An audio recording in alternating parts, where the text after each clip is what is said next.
Chips, চানাচুর কিংবা ঝটপট তৈরি করা ইনস্ট্যান্ট নুডলস আমাদের বিকেলের নাস্তা কিংবা আড্ডায় এগুলো ছাড়া যেন চলেই না। কিন্তু আপনি কি জানেন, এই মুখরোচক খাবারগুলোর আড়ালে লুকিয়ে আছে এক নীরব ঘাতক, যার নাম লুকায়িত লবণ। বিশ্ব স্বাস্থ্য সংস্থার মতে একজন প্রাপ্তবয়স্ক মানুষের দৈনিক 5 গ্রামের বেশি লবণ খাওয়া উচিত নয়, কিন্তু বাংলাদেশে মানুষ লবণ খাচ্ছে গড়ে 9 গ্রাম, যা নির্ধারিত সীমার প্রায় দ্বিগুণ। আর এই অতিরিক্ত লবণের বড় একটা অংশ আসছে প্যাকেটজাত খাবার থেকে।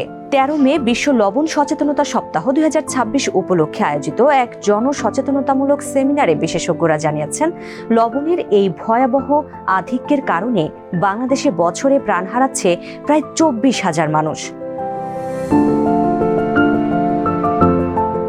অতিরিক্ত লবণ মানেই অতিরিক্ত সোডিয়াম, যা সরাসরি রক্তচাপ বাড়িয়ে দেয়। চিকিৎসকরা বলছেন, দেশে মোট মৃত্যুর প্রায় 51% মানুষেরই অকাল মৃত্যু হচ্ছে।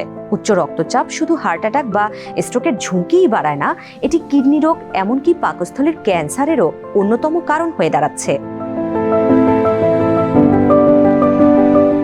আমরা ভাবি লবণ শুধু নোনতা খাবারেই থাকে, কিন্তু আসল সত্যিটা হলো বিস্কুট বা বিভিন্ন মিষ্টি স্বাদের প্রক্রিয়াজাত খাবারেও প্রচুর সোডিয়াম থাকে, যা আমরা টেরই পাই না। চিপস, চানাচুর, ইনস্ট্যান্ট নুডলস, আচার, স্যুপ, বিস্কুট সহ বিভিন্ন জনপ্রিয় খাদ্যে উচ্চমাত্রার লবণ থাকে। শিশু ও কিশোর কিশোরীদের মধ্যে এই ধরনের প্যাকেটজাত খাবার খাওয়ার প্রবণতা এখন সবচাইতে বেশি, যা তাদের ভবিষ্যৎ স্বাস্থ্যকে চরম ঝুঁকির মুখে ফেলছে। বিশেষজ্ঞদের দাবি, প্রতিটি খাবারের প্যাকেটের সামনে পরিষ্কারভাবে ওয়ার্নিং লেবেল বা সতর্কবার্তা থাকা জরুরি, যাতে ক্রেতা সহজেই বুঝতে পারেন তিনি কতটুকু লবণ গ্রহণ করছেন। এর পাশাপাশি খাদ্য উৎপাদনকারী প্রতিষ্ঠানগুলোকে তাদের ফর্মুলায় লবণের মাত্রা কমিয়ে আনার পরামর্শ দেন তারা।